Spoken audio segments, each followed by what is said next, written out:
think one of the saddest things about the modern world, partly a result of television, is that people live in a tiny time slice of the present moment, which they carry forward with them, but nothing remains.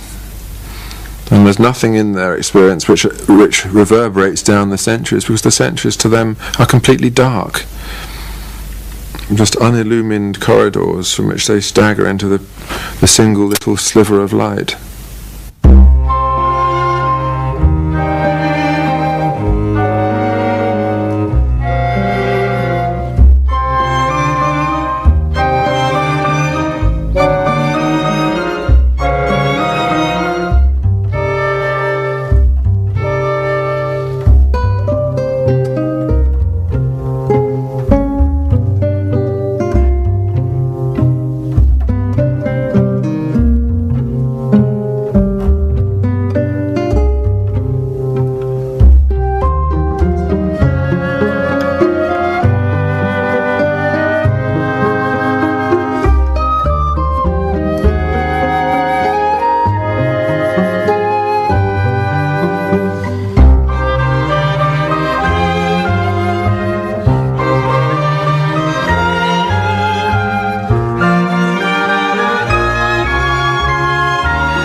You can try it? Yeah. Because we'll go to the music later on, but right, to make sure that the moment you're playing... Well, just to see what... It's not a very good piano and it's quite hard to play. So,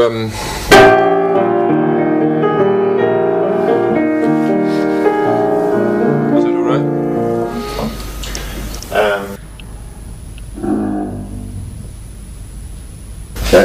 Is it possible it's a bit softer, or is it only when we close the top?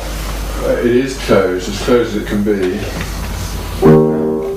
It is a very loud piano, unfortunately.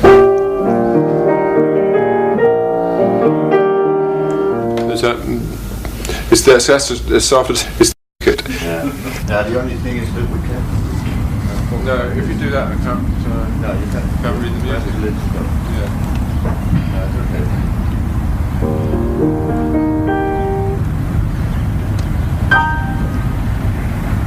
It was the first time you saw your wife. And I first saw my wife out hunting. I was introduced to her just 3 years ago.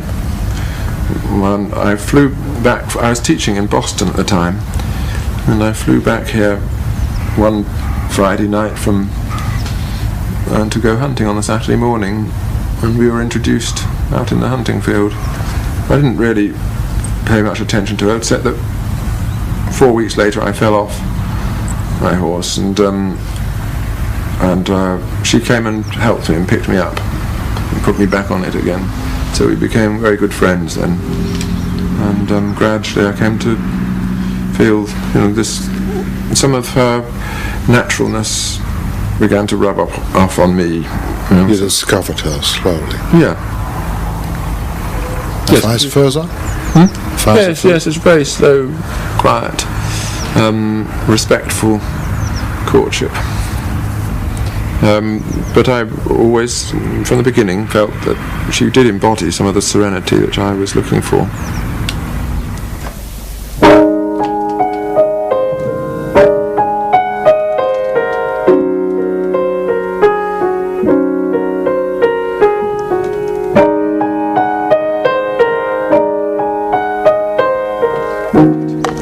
Come on, Sam.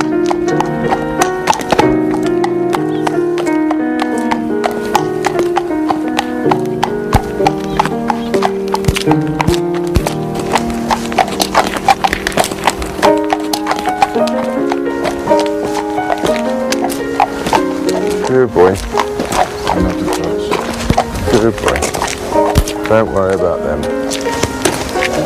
Good boy. He's snorting because he's frightened of the instruments. It's all right. Yeah, we're not coming too close. Good boy. Tell me, there in the distance, when I wrote you my invitation letter to participate in Beauty and Consolation, you reacted, well, come on a day that we are doing the hunt. Yeah. Why? What's the relationship between the two? What are we doing here right now? Well, the consolation for me is what we're about to observe, which is this return to some kind of natural condition of the sort which a civilized man has detached himself from. And my own view is that the search for beauty actually is an attempt to rediscover that condition which we were in once before separating ourselves from the natural order. And hunting to me is a returning to a kind of purity, a kind of archaic. But also being part of one species and not existing as an individual only. All our unhappiness and alienation comes from the attempt to be an individual above everything else. Whereas consolation comes when one relaxes into a sense of something greater than oneself. That is one species' life, and also the whole of history and eternity which that represents. And you do that in conjunction with animals because they already exist in that species' life. This horse, for instance, is immersed completely in his species being. That's why he's frightened of you lot. He's not frightened of me because he's known me from hunting. And we go side by side into these great animal adventures. And we lose our individuality together. An individuality which he in fact never fully had, but I always have. So don't worry, Sam.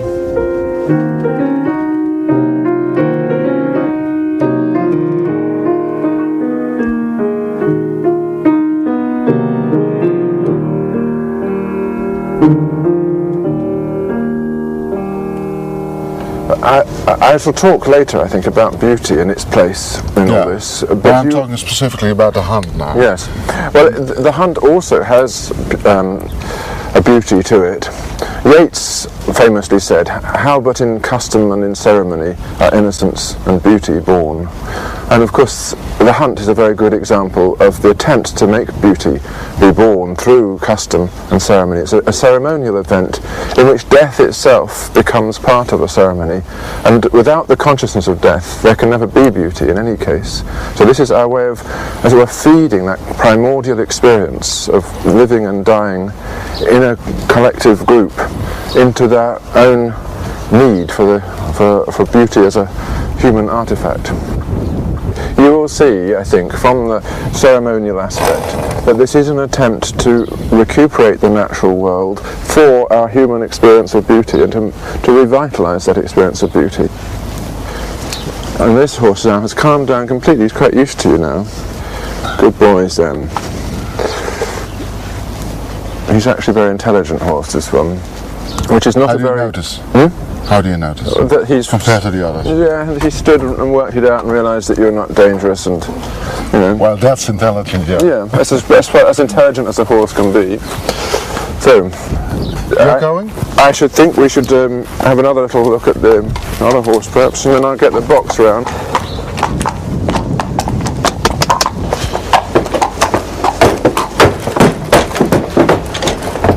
Hang on.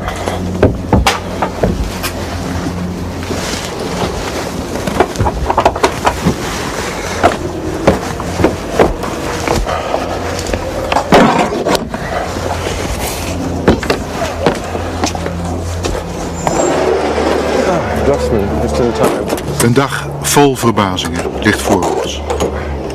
Roger Scruton zal urenlang op de vos jagen. Nog weet hij niet dat het beest door zo'n 40 mensen, 40 paarden en 40 honden niet zal worden achterhaald. Maar die verrassing bedoel ik niet. Scruton is een eminent filosoof, als geen ander vertrouwd met 20 eeuwen filosofie. Het enfant terrible onder de filosofen bovendien. Intrigerend, maar ook uit die hoek zal de verrassing niet komen. Hij is conservatief, maar ook daar zal de verbazing niet direct opduiken. Die komt pas bij wat hij zal zeggen over God, over zijn jeugd, over de troost van de filosofie en tenslotte over iemand die de hele film aanwezig is. maar die we geen seconde te zien zullen krijgen. Problems. So I just need to... That's it.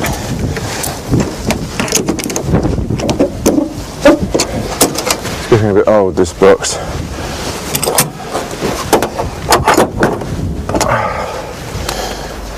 He's made rather nervous by the camera. Okay, Barney. Consolation is something that we human beings seek, but we're the only animals who seek this peculiar, abstract kind of home. Other animals are not in need of consolation, they're in need of food, shelter, warmth, and so on. So what is this strange extra thing that we hunger for? It isn't simply physical comfort, it's a sense of being fully at home in the world, and this seems to imply that in much of our lives, perhaps most of our lives, we are not fully at home if we spend so much of our efforts in seeking consolation. Whereas it we're sundered from our nature and from the world in which we live, in a state of what used to be called Entfremdung, or alienation, but perhaps that's a little bit pompous way of putting it, but at least in a sense of wandering, that we're, as it were, detached from what we truly are. And these experiences of homecoming are incredibly important to us. They're the things which give us the sense that after all it was worthwhile, all that struggle that we went through to maintain ourselves as individuals and to show off to each other as individuals, to pursue individual pleasure and individual success. All these things put us at variance with ourselves as well as inspiring us, so that there's a need in all of us to come back to what we truly are and rest there. And I take it that's what we mean by consolation, a kind of, if you like, transcendental homecoming, homecoming from all the bittiness and fragmentariness of our ordinary experience to some condition of peace and reconciliation, of being with the world and with each other that we don't normally possess. Being at peace with the world itself. Being at peace with the world itself and therefore with ourselves. Now, it's very easy to see in this, of course, the inherited religious longing that we have. We are not only the only animals that need consolation, we're the only animals with a religious sense. The only animals who have a conception that life on this world is in some way incomplete, needs to be completed by something. Even in this irreligious and pagan age, this desire to complete our life here with something that is, as it were, not here but beyond, is just as strong. Of course, it expresses itself in other ways, perhaps in ways that we wouldn't naturally approve of, but nevertheless it's always there. And to understand our desire for consolation, I think one must look into the roots of the religious sense. And to me, this... Shall I stop there just for a moment? No, just come on. Yeah? We're talking about religion and consolation in the religious sense. Right. Yeah, the roots of religion lie obviously very deep in us. That there is in all of us this need to establish a connection with something greater, something which is not me, it's not you, but in some way comprehends us both. And being a part of a universal drama. Perhaps being that. One of the main characters playing in it. Yes, being part of a drama, but also the drama of one's own life, but also united with others in a community which is, as it were, beyond the living, beyond the community of the merely living, which absorbs us into the full epoch of the species, including the dead and the unborn. And this is something that modern people in particular hunger for, because they have been, as it were, nomadized by their civilization. They've been set in motion by, first of all, the ease of movement from place to place, the ease of movement from one emotional relationship to the next, the ease of movement simply from room to room and from thought to thought, from entertainment to entertainment. Nothing stills them or keeps them in one place for long enough, and yet all the time that this movement is occurring, the hunger is growing more and more urgently within them to bring it to a stop, or to stand back and be at one with things, be where they are, resting, dwelling in the land, as Heidegger would have put it, attached to the place which is theirs, and at peace with the people who are theirs. And this is absolutely essential to us. It goes deep into our species being. It's something that we've inherited, obviously, from many millions of years of evolution. And our sense of the divine is, to some extent, a projection of this, but also a recognition of our inability to create this on our own. We cannot alone, or even in a small group, create this sense of home. It's something that's given to us, inherited, and passed on. And I think the tragedy of our century is that people have lost the habit of inheriting it, and lost the habit, therefore, of passing it on. But not everybody. Now, going back to fox hunting, I take this as a small example, but also a symbolic one, of a way in which people have made themselves at home in a territory. They've established a claim over it, and given themselves a kind of relation to each other which is deeper in the species than the mere day-to-day relations of work, pleasure, entertainment and television watching. It's something which they themselves wouldn't be able to put into words, but nevertheless touches what is most urgent in their being, the thing which all of us really in the end live for, which is that moment outside everyday activity where we are simply at rest with the world.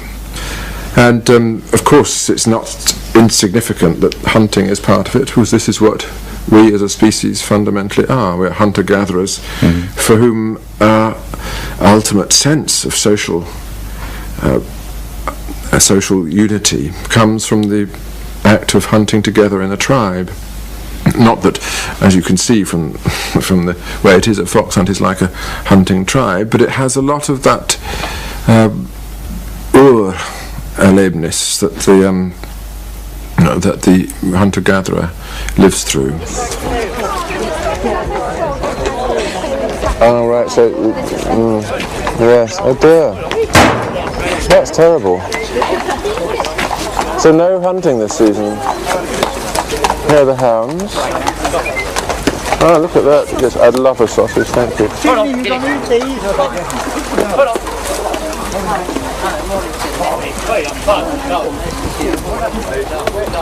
And I'll introduce you to the master, who's here. This is the one in the red coat, Bill Reed.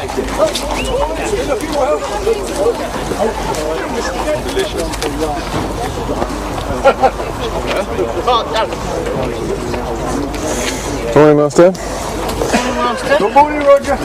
Friedrich Engels, who was the great fox hunting Marxist. Kathy. Nietzsche, yeah.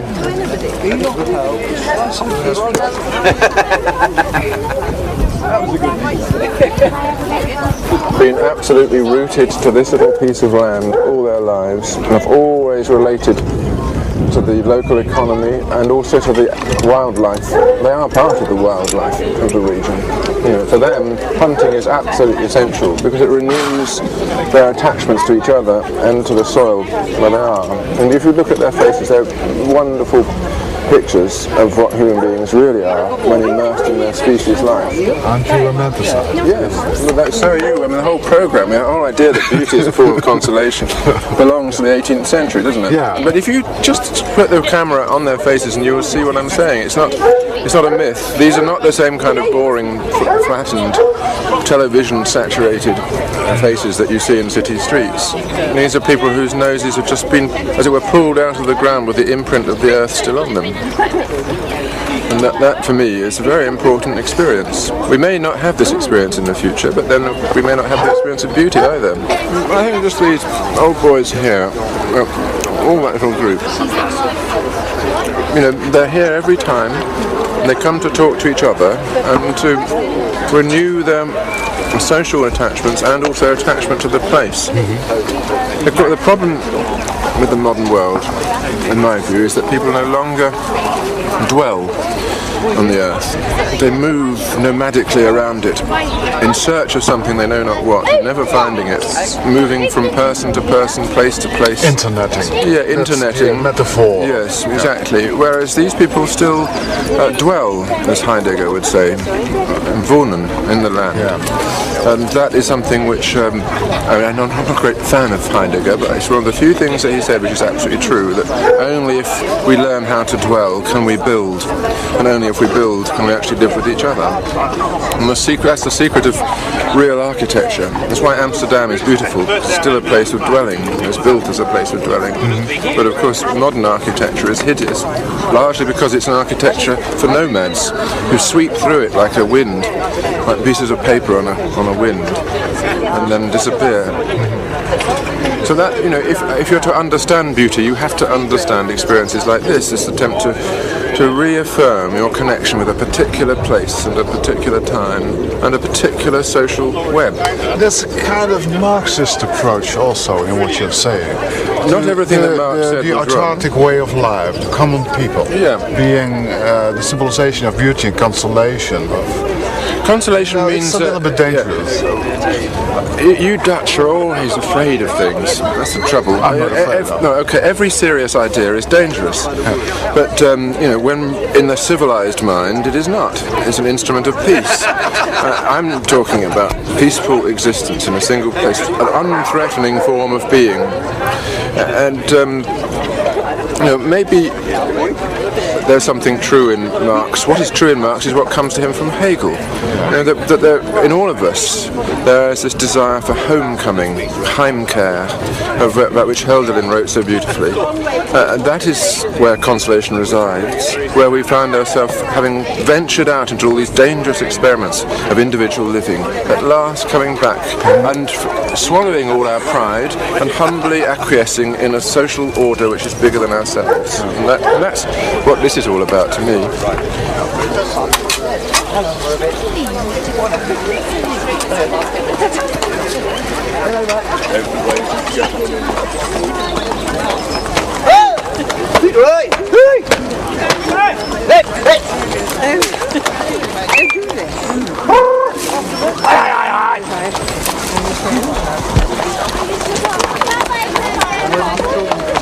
How do you feel hunting? Being together with your horse. There is the togetherness with the horse, which is extremely important, because you're not only the horse but also the hounds.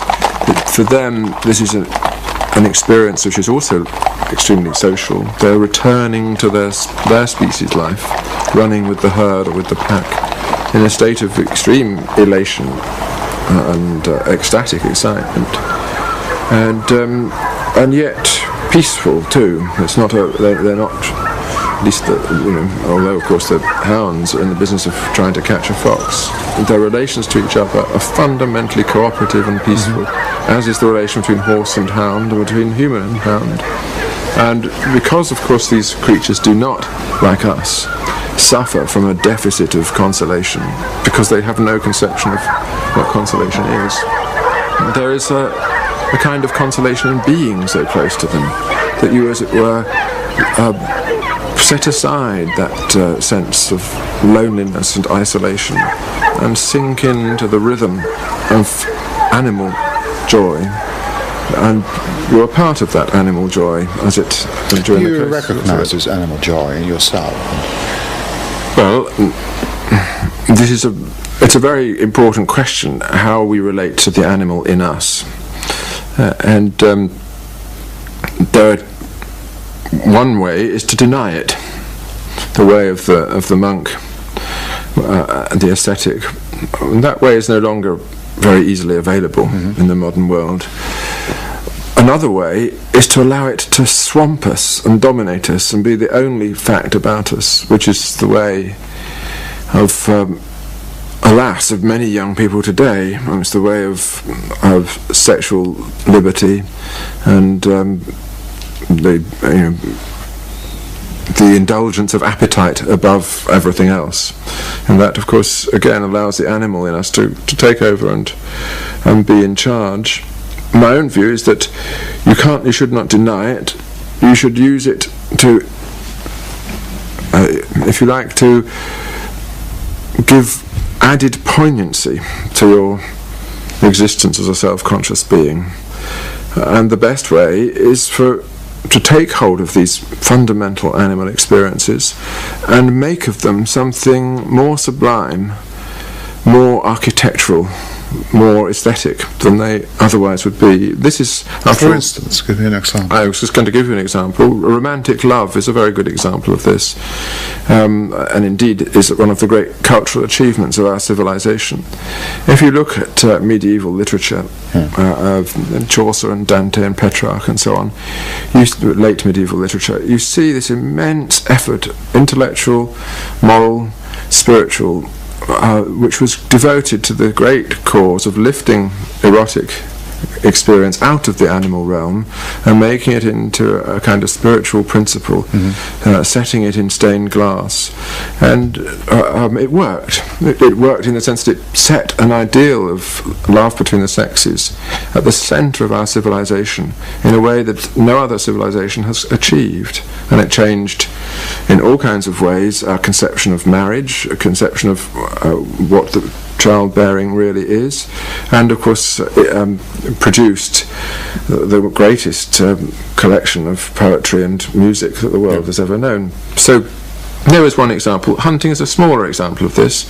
You return to the animal experience, but at the same time you're rescuing that experience and, as it were, recreating it at the self-conscious level as a ceremony, a rejoicing, a celebration of your being in nature rather than a mere being in nature. This is close to your definition of consciousness, transforming the animal into something better or something else. But into something we don't say something better, but something else. Something else, something that's aware of itself. Yeah. Now, let me just refuel on the tea.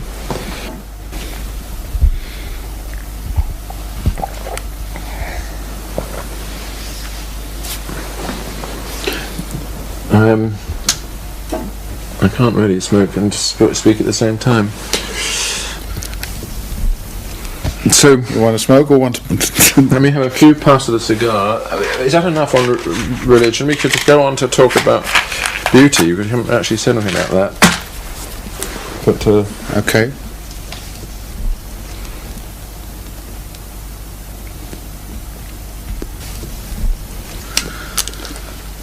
We'll come back to religion later, I think. Yeah. I wonder, Oliver Sacks, you know him, once said to me, once we were supposed, I'm going back to your childhood for a while, once we were supposed to live in an archaic state, our childhood, and the rest of our lives we are busy recapturing that Arcadia, although perhaps it never existed. Does that apply to you, more or less? Well, I was very fortunate. We're talking about purity now, in childhood. I was very fortunate in having an unhappy childhood, so that my desire from the very beginning was to escape from it. So I never actually had that sense of Arcadia. My childhood home was one of violence and quarrels and discord, and perhaps, of course, this has given me an underlying sense that there was something missing and I must recreate it. But always from the beginning of my life I was aware that I had to create this consolation for myself. There was nothing to go back to. It wasn't there in my childhood. Not at all. Well, it was pretty well destroyed anyway. I'm sure there was at some stage and some remove, but it wasn't something which I felt to be reliable. I had no sense that I could simply give up, turn back from the adult world, and rediscover that soothing air of mother love that so many people of my generation used to know. I knew that You didn't know it. Well, it was anxiety. Only as a desire. Of course, there were. It was there. It was planted in me because my mother loved me, but her life was very difficult. The home was very difficult. There was immense conflict, and I ran away from it when I was 16. As soon as I could, as soon as I'd finished school. Conflicts about what? Well, just sort of things that parents conflict about. It was nothing relevant to me now, but it meant that I went out quite anxious into the world, but nevertheless thinking that there's nothing that good that can happen to me except by me going on and making it happen out of my own energy. And I knew, however, that because I was not stupid, I knew that any idea of consolation that we have must relate also to the deep feelings in us, the deep desire for homecoming.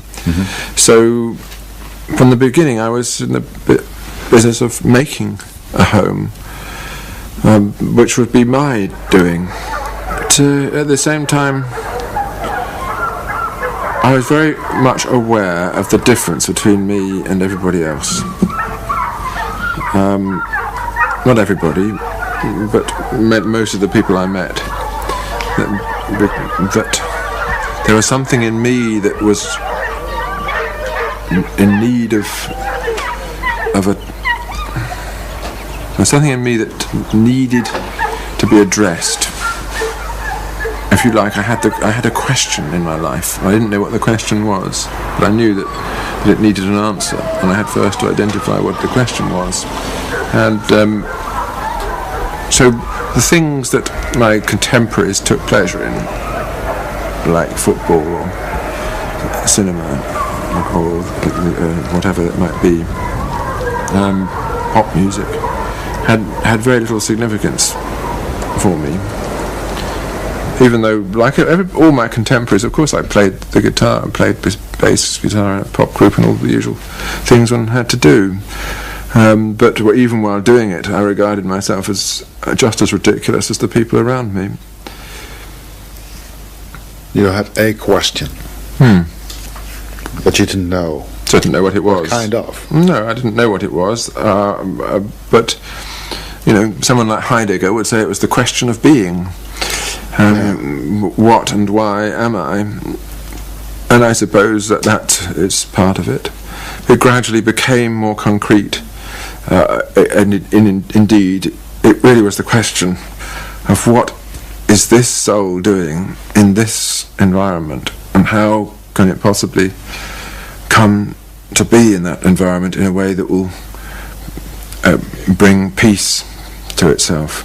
That was the question. What I now realise is that I was beginning to live in a questioning mode. There was no one question, but that everything was going to be for me a question, and I would eventually need something like a philosophy which would enable me to understand the difference between living well in this world and living badly. And that's what I suppose all my efforts as a writer have been devoted to, the attempt to describe what this difference is. The fear of life has been a factor for me, and learning to live without fear of living has been the discipline that I've set myself. Fear of living. Can you give us some examples? You talked about your childhood. Yes. Very simple examples.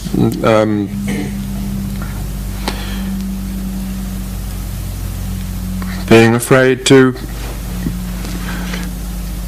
give up a career, for instance, that I thought to be certain. Yes, that I thought to be certain and secure. But I knew that I should give it up because it was not me. my career as a teacher. I finally got the courage to give it up, but I left it very late. And that's one small example of being afraid to move to this place. That's a simple thing, but being afraid also to go out and do things which I felt I should do, because there was a risk attached. Being afraid of people, being afraid of friendships, being afraid also of enemies. All these are fears which I've had, and had to discipline myself to overcome. And this is relevant to the theme of consolation, because when you're confronted with this sort of fear, you might run from it into false consolations, things which are not real consolations, because they involve no overcoming. Such as? Drink. Yeah. Is a very good one. I mean, I've always had a deep sympathy with wine. To me, it's one of God's greatest gifts, and the proof of the Christian religion is that it's made it into God itself. But that, I suppose, is a Greek influence. But I can see what it would be to take refuge in wine completely, and allow that to soothe one through one's day, and soothe one through one's inadequacies, and to enable one to put this fear to one side. That is not a consolation. Consolation to me comes from having confronted trouble and elicited from the heart of trouble the resolution of it. That's why I said earlier that the Beethoven quartets are for me such an important instance of consolation, because they are living images in sound of this process whereby conflict and fragmentation and pain are overcome and brought to a serene resolution. If you're talking about fear for humans, other human beings, friendships, fear for almost everything, as you described it, the world itself, your career, breaking up your career. Can you describe what fear are you talking about? Are you talking about a period in my life I was panicking, real panicking, for 2.5 years, every second, trying to get away from it, didn't succeed. Fear was running with me. Is it that kind of feeling, or what is it? Yes, that's that kind of feeling, and it's the normal feeling, as far as one can see, of the modern world. If you look at most modern novels, this panic of the isolated individual, alone, fending for itself and knowing it's not able to, is the central theme of modern literature. Yeah. And only here and there is that panic overcome, resolved in some acceptance or transcendence, which makes the trouble worthwhile. If I say you have to overcome oceans of suffering before you see a glimpse of beauty and consolation. This Calvinist imagery. It does apply a little bit to you. Well, I would say that I glimpsed, or very, very strongly saw beauty and the possibility of consolation that came with it, long before, I was personally consoled. But I saw the effort, and that the effort was worthwhile. But it's been my own effort, and it's a very special kind of effort. I don't think has anything very much to do with other examples, with my predecessors. I'll say why. I think I've always worked very hard at my literary gifts, but in every direction that they've suggested, both philosophical, essays, fiction, anything that seems to come to my pen. But it's always been an enormous work, and I've always connected it deliberately with my subjectivity, the peculiar confusion which I inherited by being born the thing that I was, and I made them slaves, my literary works, of my need. In each of them had the task of unravelling some of this confusion, giving it objective form, or taking it out of me, or taking me out of it. And it wasn't except for a few academic articles and that sort of thing. All this has been a completely personal voyage of discovery. But it has also been addressed to the world, because it wouldn't be meaningful otherwise. I've been saying to the world, hey, look, I exist. Does it matter or doesn't it? I wanted a response, and the clarity of as my words became more clear, then others recognised my existence through them, and I began to recognise my existence through them, and become more humble and acquiescent in what I was, and recognise that I am, as I said before, that I'm just one person among many, both the most important and the least important thing that there is. So this was a personal thing, which wasn't had nothing to do with the normal Bildung of an academic philosopher.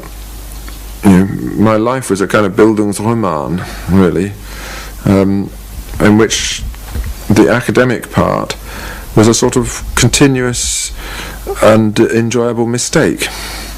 I shouldn't have been a teacher, or I shouldn't have been locked away in libraries. My heart and soul have always been in other things. I've always been involved in other things, which have always been more important, and I've been feeding what I really think. But it was useful to have all those books and discuss all those things with my colleagues and acquire a competence in their field too. I find it is very satisfying to understand the intellectual structure of a philosophical problem, and to have a philosophical overview of a problem that is not in itself philosophical. That is very satisfying, but being satisfied intellectually is not the same as being consoled. Being consoled means being at one with something and finding your place of rest there, and that's not something that I do find very easily with philosophy. The philosophers that I owe most to intellectually are Kant and Wittgenstein, I suppose, neither of whom I find consoling to read, although I suppose Kant's moral philosophy in the end is sublime, and it does give one a vision of what is possible, and so has something of that consoling power. But that in Plato too, obviously in the last days of Socrates, the last dialogues about Socrates, you see a wonderful image of what philosophy might be, by way of a raising of you above the mortal concerns, and an irradiation of the soul by a divine light. And that is a wonderful vision, but it very rarely comes to you just through philosophy alone. On the other hand, I would hate to be without philosophy, because I know that I wouldn't understand many things that I need to understand in order to live, as it were, in friendship with myself. And that task... You're describing it more or less, and this is not the first time, as a kind of therapy. Yes. It's not just a therapy, because after all... A means to an end. Philosophy is also a search for the truth about matters in which the truth is hidden. It's a hard discipline. What are the answers until now? Assembling what kind of a picture of human beings you have after so many years, so many centuries of philosophy. I mean, are we any closer to any answer? It's a very good question. I suppose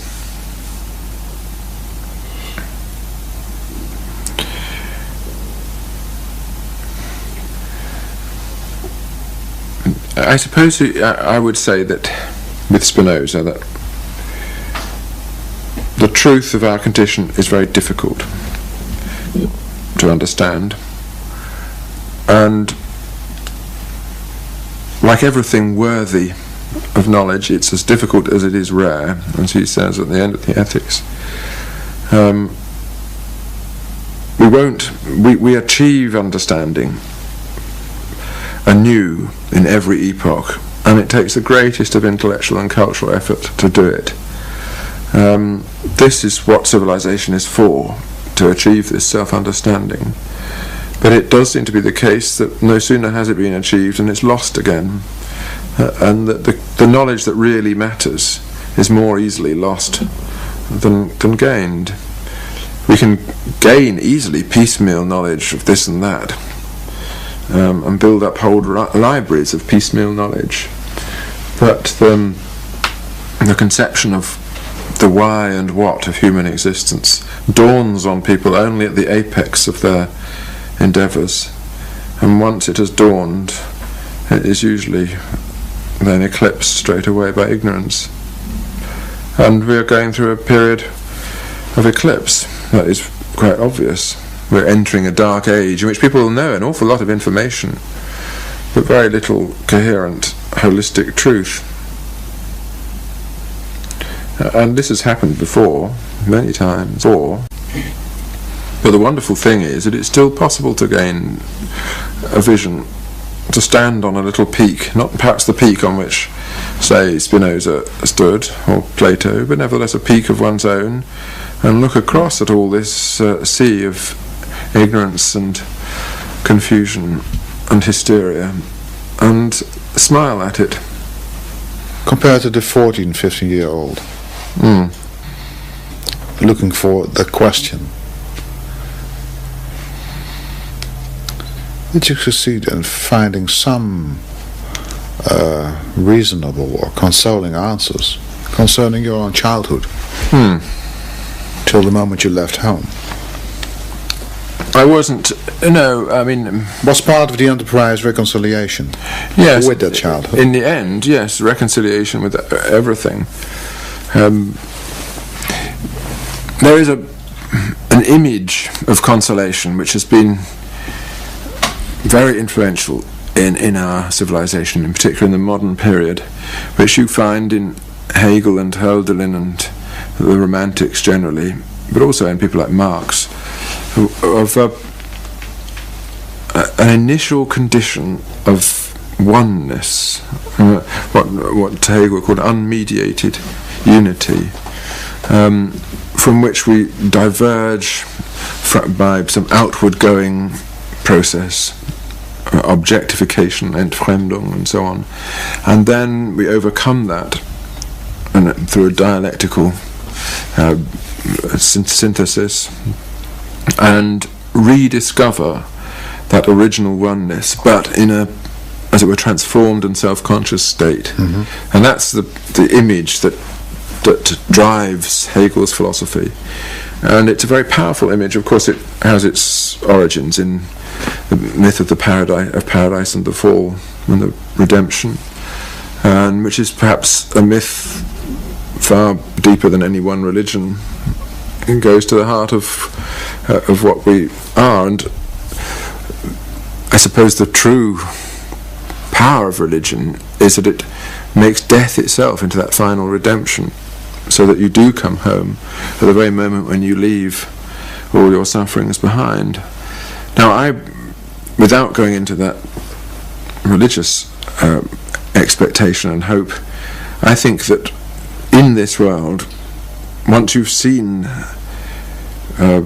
experienced this fragmentation and alienation, which intellectuals always do, feel that you're under an obligation then to look for that process of reconciliation, whereby you rediscover the oneness which you once had, or perhaps if you've never had it, that you invent it for yourself. You invented it. Yeah. And I think that you must do that, otherwise you're a trouble to others.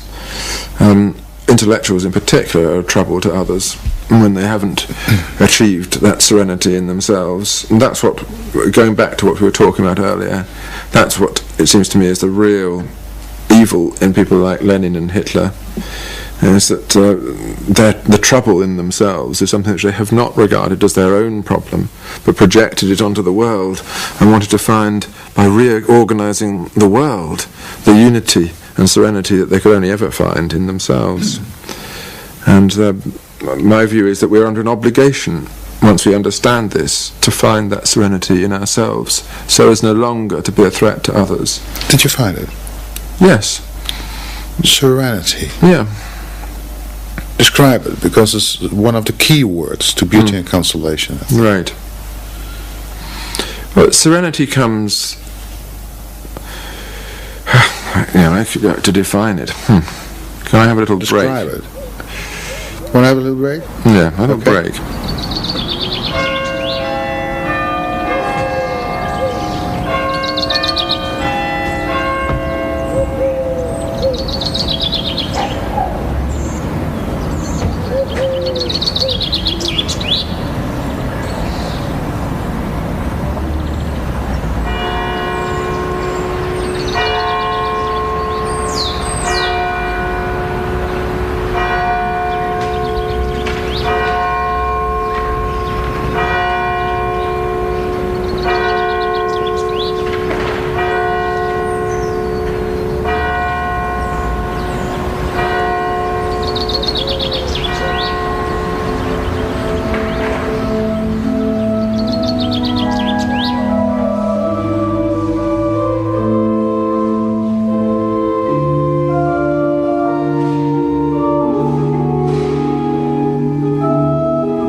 Sereniteit.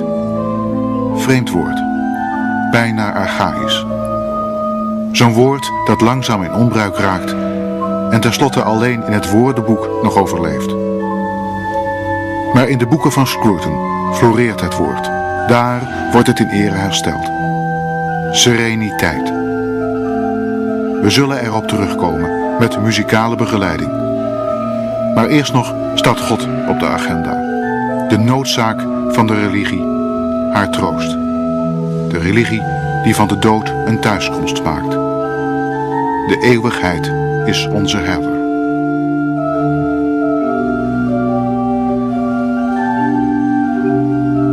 I play the organ in church every Sunday because I'm the organist here in the village. So I always play Bach then, but my fingers are too rusty to play Bach very well. Beethoven has always been a great love, Chopin too, and Mozart.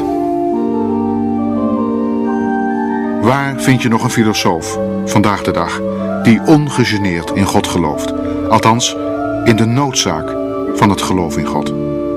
Die organist is in een plattelandskerk en die de schoonheid en troost van de religie bezingt in nogal wat toonaarden. Die filosoof vind je in Wiltshire, Engeland. We live in a difficult world, a world full of threats. I know that I must die.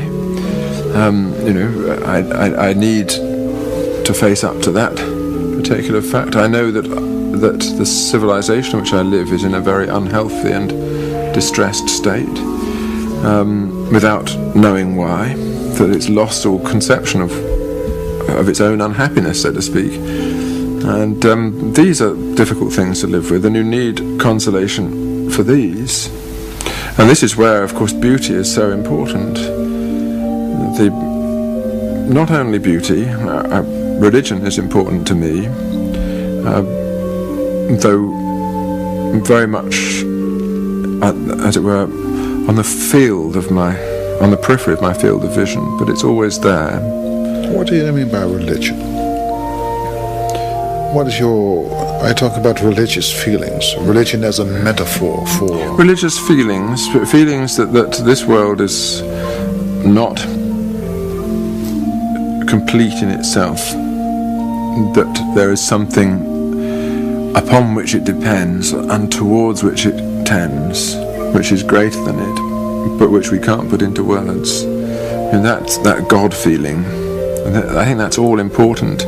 It helps one as well to see clearly what things matter and what things don't.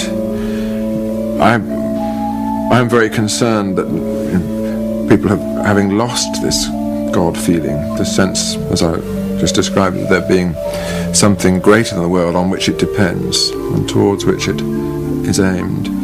Having lost that, people are totally at sea when any major collective emotion comes into play. And we saw that with the ridiculous hysteria over Princess Diana. We see it in thousands of ways, and hysteria dominates national politics now, and it dominates, alas, the dealings between nations. And I fear that the only channel for these collective feelings, which enables us to maintain moral equilibrium in the midst of them, is that which is provided by the sense of the divine. And as people lose that sense, because they lose their attachment to any formal religion in which it is rehearsed and made real, then they become prey to superstition on the most appalling kind.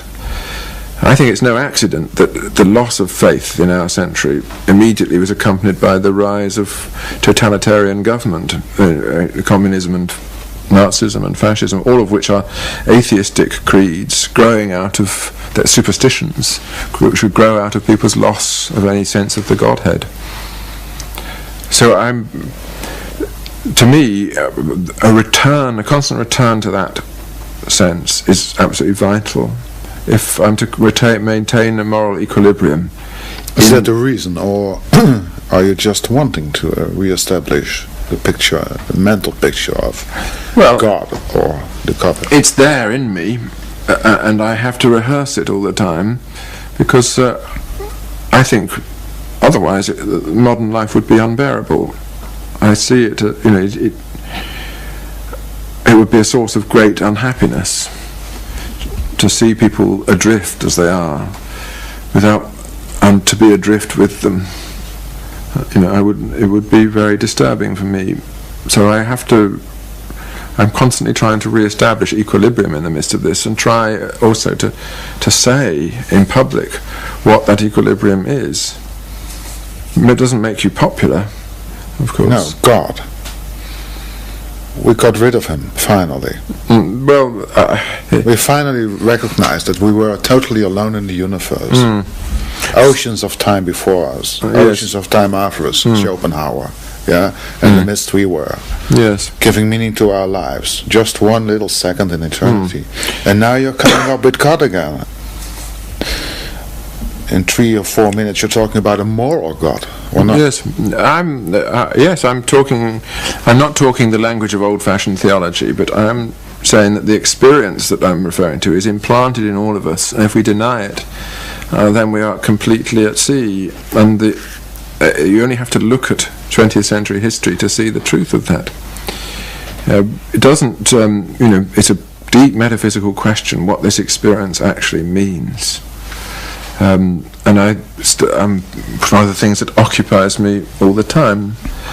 But not to revisit that experience is dangerous. People don't revisit it, just that they don't revisit so much of their own selves, because it frightens them. But sometimes a certain measure of awe and fear are appropriate. But I wouldn't say, of course, that this is part of consolation exactly, but it's an equilibrating device. We live in a world of total disequilibrium, and whenever affected by it, we need to restore ourselves. Or we should restore ourselves. So I go through restorative attempts of this kind.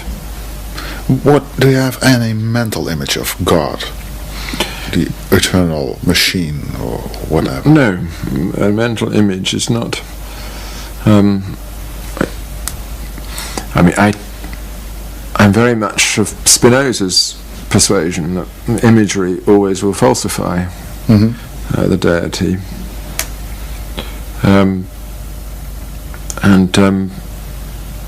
One should learn to live beyond imagery. What kind of a personality is he, she? Only by revelation can you really grasp this, because you're trying to grasp the whole of things, whereas we are only given insight into tiny parts. But why not take the experience that we have of each other and say, at least in this little part I can see how personality shines through mere things, as it does when I look into the eyes of somebody whom I really love. Why not think of it in that way? You might say, this is what was meant by those who said that man was made in the image of God, whoever it was who wrote the book of Genesis.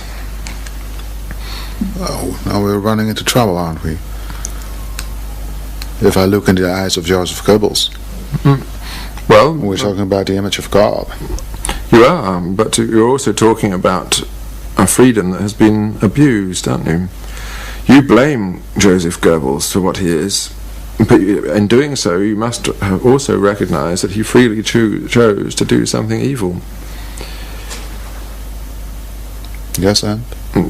Well, that sort of freedom you also want to attribute, also will have to attribute to God. Now the question is, you're going to ask is, well, are we sure that God used his freedom as he should?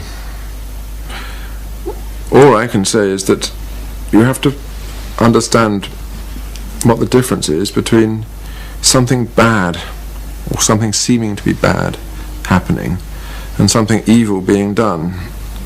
All the evil in the world, in my view, is traceable to human choice. Bad things happen, but they're not in themselves evil.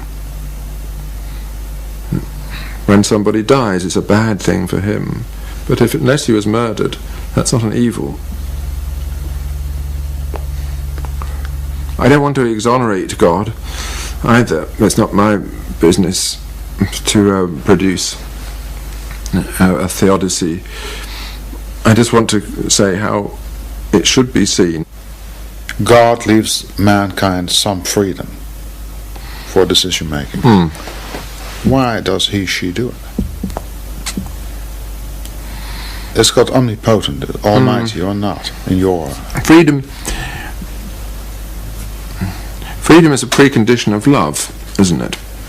You couldn't love something if you thought it was an automaton. You all know the story of Olympia that E.T.A. Hoffmann tells. You remember in that wonderful story called The Sandman, Olympia the doll that's wound up and inspires love in the romantic, deluded poet. Of course, the whole point of this story is that if you ever did come to see somebody in that way, love becomes ridiculous. Love towards the automaton. Brilliantly put across by Offenbach in Tales of Hoffmann. I don't know if you know that opera. Well, likewise with human being, if you ever did lose the belief in their freedom, then it would be impossible to love them. And one assumes, I'm not a theologian, and I don't want to talk theology, but one assumes that it's an elementary truth of theology that God created us free in order that we should love him, and that he should love us. And what would be the point of creating a load of automata just to play around with dolls? Are you talking about a kind of Socinian God? A God evolving with us in time? Not only a God who wants to be loved, but a kind of Humpty Dumpty who has to be helped. No. The question is, he has no need of us, except insofar as he has a need to love. He created us in order to be loved. But to say he created us, of course, is to say that we're not part of him, which we are. We're part of that thing which he is. This is a very Spinoza's conception I'm putting across. Put it this way, I don't have a clear theological conception, such as a priest or a doctor of the faith would have. I can't answer all these questions. If we see our presence in the universe at this very moment in time for 60 or 70 or 80 years as one whisper, and we can't give meaning to our own lives because there are no preconditions, there is no God, there is no moral statement in the universe itself, of the universe itself. Isn't that more challenging than returning to the old idea of a moral God who needs us to? If you want to live your life being challenged, that's fine, but we want to be consoled. Yes. No, I mean, there are a lot of things which are more challenging than my worldview, but it doesn't follow that they're, for that reason, more true. And it's possible for someone like Rilke to live with a kind of death of God feeling, to say to himself, for God has been taken from the world along with so much else. I will now remake everything according to my own inner light and find consolation there. And to some extent that's what I do. But not everybody is Rilke. Most people deprived of this kind of consolation don't rise to the challenge at all. They sink a long way beneath it and live without that aspiration to be something better that they would otherwise have had. So I'm very much opposed to taking this sort of thing away from people. If you lose it yourself, then of course that could be regarded as a misfortune, or you might regard it as a great liberation, as Nietzsche tried to do. But that's your problem, you deal with it. And I have my own way of dealing with it, and I think I have dealt with it and worked my way back to something, not really the God of organized religion or anything like that, but I've worked my way back to something like the God idea. I'm given it a place in my life which enables me to stand to some extent in judgment on myself, as I think I should. If I say afterlife,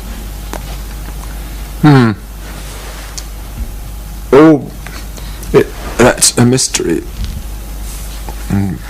It's the same mystery as time itself, isn't it?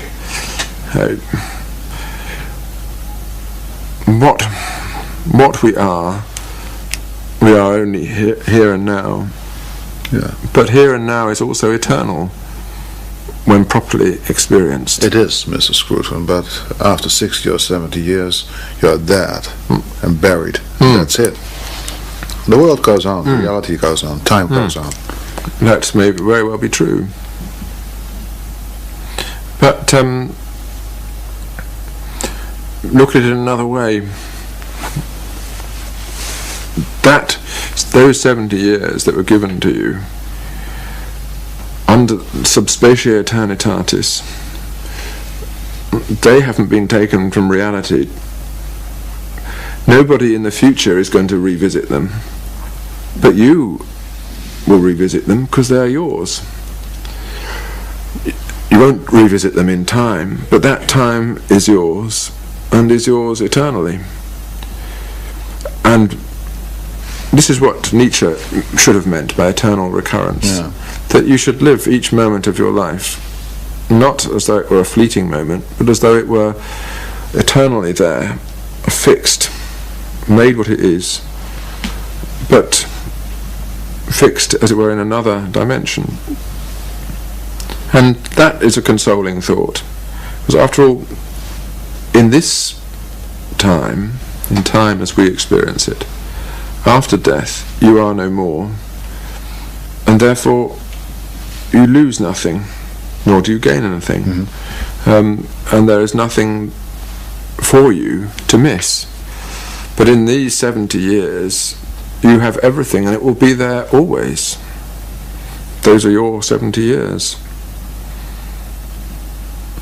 And how to envisage that? You can't envisage that without you. You can't envisage those 70 years from a point of view outside them, in which you are not. Any perspective that you can have on them is a perspective which will show them to be eternally there with you. And you will never lose them, except by losing yourself. So it's up to you to live them well. And when Dr. Faustus in Christopher Marlowe's play says, "This is hell, nor am I out of it," that's what he means. His pact with the devil has translated his world into hell by the very fact that it's now based upon a compromise of his being, a surrender of his freedom to a force which he detests. Anyway, that's slightly mystical, but what's the point of philosophy if it doesn't enable you to say mystical things? No. Why is it that so many people are longing after a wonderful paradise, an afterlife, eternity? Do you understand it? Well, I'm not talking about the view of Nietzsche now. I'm talking about the everyday view of people coming to a church longing for eternity, eternal life. Well, it's a parable of that eternity is what they have. It seems to be looking for consolation, is it? Yes. Of course. When people lose that longing for paradise, they start instead longing to win the national lottery or something. They engage in vulgar secular versions of it. I mean, it's in all of our nature to long for the compensation for what we have not had, and to think that finally there'll be given to us that which we've always wanted. But it may be that that is the only way that many people can live properly, by holding in front of themselves this ideal and trying to earn it. But of course it doesn't stand up very easily to examination. But there's nothing vulgar or silly in wanting that. And after all, the greatest trial that all human beings have to confront is that of death. How to accept the fact that that I will die. What is it that how should I think of myself in order to do that? I've just given a way of thinking of it, which makes it easier for you, people like you and me, to confront this. But it wouldn't make it easier for many people. They need something else.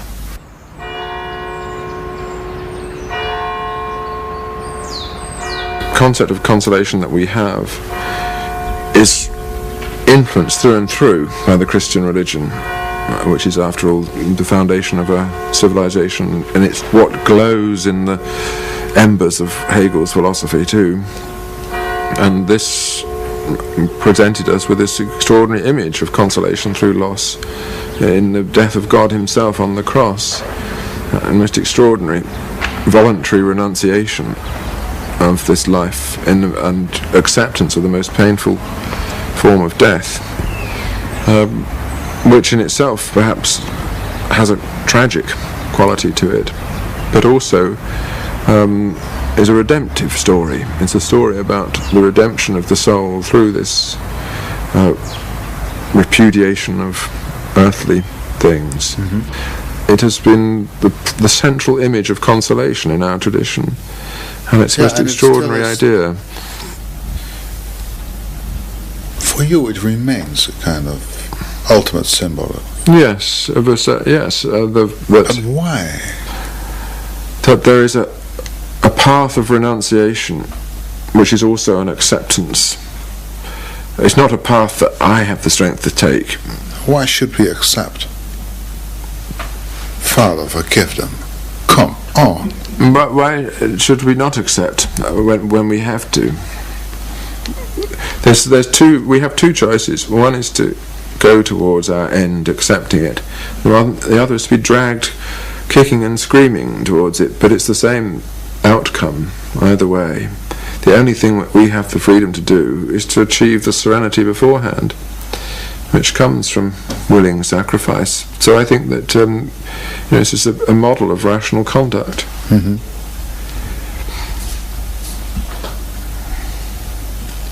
Now, that's enough of that subject.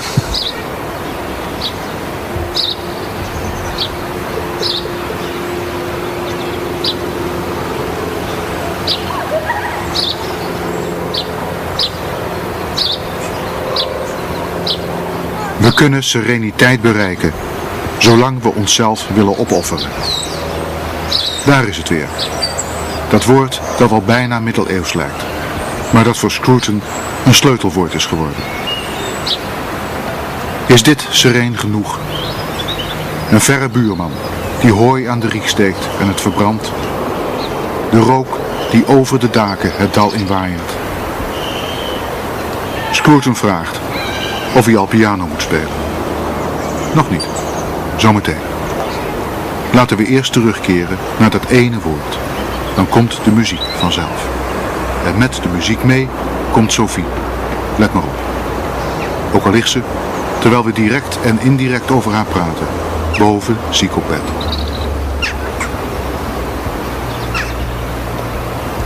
To be serene is to be untroubled, not because one has had no trouble, but because one has understood one's trouble, come to terms with it, and with a measure of humility recognize that one is not so important, that trouble really matters. And you become serene as soon as you see that not only are you the most important thing in the world, but you are also the least important thing. That you're the most important thing to you because you are all that you have, but you're also no more important than that implies. And gradually, I think it's possible for somebody like me who's been deeply troubled by the world and by his own experience, nevertheless to become reconciled to all that by seeing that he is only one little centre of consciousness among many. That nevertheless a centre of consciousness that has tried to make itself interesting to itself, and then gradually learning to look at others and see that they are more important. Obviously love of another person is a great help in bringing about this serenity, but I could never have achieved that love of another person without also the assistance that I've got from art and music, because they give me an absolutely clear perception that there are souls in the world which are far more interesting than mine, which have also lived through troubles and found in the heart of trouble the seeds of harmony, and finally this restfulness with the self. Who is the self, Roger Scruton? Could you define yourself, roughly? I've just done so in all these things I've been saying. What you do, who you are. Who I am I can't define it. No, not in so. How would you define yourself? All I can do is point to the trajectory of my life and say that this is, this is how I came to be what I am. And what I am, you've seen today, it consists in many different aspects of a life, all of which cohere about one single thing, which is I. But how to put that into any other words, I don't know. I. That's it. In the dark periods of your existence now, where are you looking for consolation? Which century? What kind of music? What kind of poetry? Or are you just cooking, for instance? Yes, I love cooking. I want to be a more simple, a little more ordinary. Okay, consolation. My day-to-day consolations, as it were, are very. I can tell you all the, some of them. My principal consolation is my wife, who is, I suppose, the first and most important object of affection in my life, and has changed my life. So we were only recently married, and it's only recently that I've had the confidence really to take that kind of joy in another person as well. Did you ever had it before? Well, did you lose it, or I'm not sure. The first time? I have been married before, but it was not consoling. But this is. But that's a very different. I mean, obviously, everybody can point to the personal relation in their life, which is that. What's the consoling part of your personal relationship to your wife now? Well, there's so many parts, but perhaps the most important thing is that she is more important than me, and her feelings are constantly my concern, and that, of course, is a very consoling thing, because it means you have a reason, and in all your own experience, you have a reason to say, stop thinking about yourself. That is not as important. Why is she more important than you are? Well, that's what love is, isn't it? There isn't any clear answer to this. It is when you recognise that someone is more important than you that you decide that you have to, as it were, if you can, bind your two lives together. But I wouldn't feel that about her if she didn't feel it about me. She's feeling the same way? Yeah. But in her own, but rather different way. But that is one source of consolation, but it doesn't bear on all these other things that we were talking about. But you were talking about transformation earlier. Vulgarity, the ordinarity, into a better example of the world. Does the same apply to the love you feel for your new wife now? Yes. I mean, this is a rational act of transformation in order to... there is a point where reason expires, where choice ceases to be rational. You should use reason up to the point where its writ ceases to run. And of course, in anything like marriage or any personal relation, there's a great deal that you need to think about. But at a certain point, you've exhausted all the reasons for and against, and it's at that point only that life takes over and becomes the supremely important thing. But it is the life of a self-conscious being that's involved. It's not just an animal life. I'm a great believer in marriage as an example of what we were talking about earlier, of our capacity to lift our experience out of the animal realm and, as it were, inscribe it into the eternal. Marriage has, properly understood, that idea built into it. It is not a promise to stay together while the going is good. It's a vow whose meaning is eternal. And even if you break it, it remains with you. And to have this sense in front of another person that you're both prepared to do this is to automatically to lift all that day-to-day routine out of routine into something sublime. And it has partly an aesthetic, partly a moral, and partly a spiritual meaning. And that's why, during the 60s, people used to pour scorn on marriage as a humdrum, day-to-day thing, and that is the opposite of the truth. Your modern forms of cohabitation, drifting from one relationship to another, perhaps even with all kinds of embellishments and infidelities, that is what's humdrum and ordinary, because the decision has never been made to lift yourself out of this routine into something which casts judgment on it, so to speak, and looks at it from a transcendental perspective. So nothing that happens in marriage is drudgery or meaningless or simply routine. Everything is part of a creative endeavour to be something higher than yourself. So that is one of my consolations, and there's very little that can compare with that. Isn't it enough, the way you're describing indirectly your wife, the relationship with her? I think, oh great, this is enough. Your wonderful house in Wiltshire. You have your Beatrice. Yes, and my horses. And your horses. Yeah, so we can bring the whole conversation to an end. Play a little bit of Beethoven and we're finished. Yeah.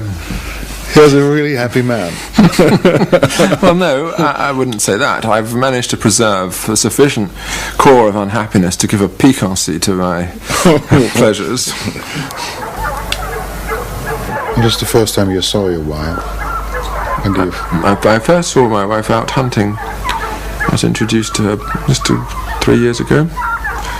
When I flew back, I was teaching in Boston at the time, and I flew back here one Friday night to go hunting on a Saturday morning, and we were introduced out in the hunting field. I didn't really pay much attention to her, except that 4 weeks later I fell off my horse, and she came and helped me and picked me up and put me back on it again. So we became very good friends then, and gradually I came to feel some of her naturalness began to rub off on me. You discovered her slowly. Yeah. Yes. Vice versa? Yes, it's very slow, quiet, respectful courtship. But I always, from the beginning, felt that she did embody some of the serenity that I was looking for. She presented me an image of serenity in herself, which I tried to transcribe in a little portrait into music, into a little piano piece, which would convey something of her composure and orderliness, and also hint at what she is in her appearance. It contains a little quotation from Debussy, from the La Fille aux Cheveux de Lin, because she has flaxen hair too. What is it called, this particular piece for you? Boreas blows not. It's a quotation from Herodotus. Boreas, the north wind, blows not through the young virgin who lives alone in the house with her mother. Because at the time, Sophie was living alone in the house with her mother, so it was a description of Boreas, the north wind, refusing to blow, or unable to blow through this little secure little cottage.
Oh shit, can I start that bit just from there? Okay. Yeah?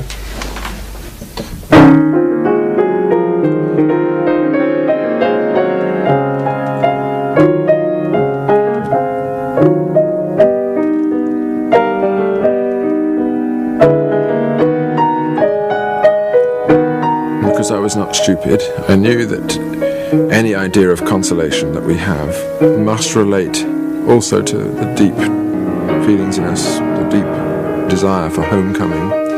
So from the beginning I was in the business of making a home, which would be my doing.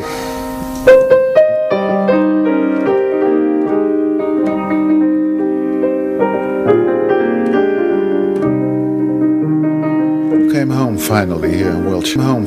What kind of a home is it compared to your childhood? Well, my childhood was in a little semi-detached house by a railway line, in which we were, very poor, very much living in the old, under the shadow of the old class resentments of the English. It was a world of darkness or twilight. It was a twilight world, and it had nothing to do with this. This is this here is created by books and music in the middle of a countryside which I love, and among people doing innocent, old-fashioned things with animals. That's as far as one can get.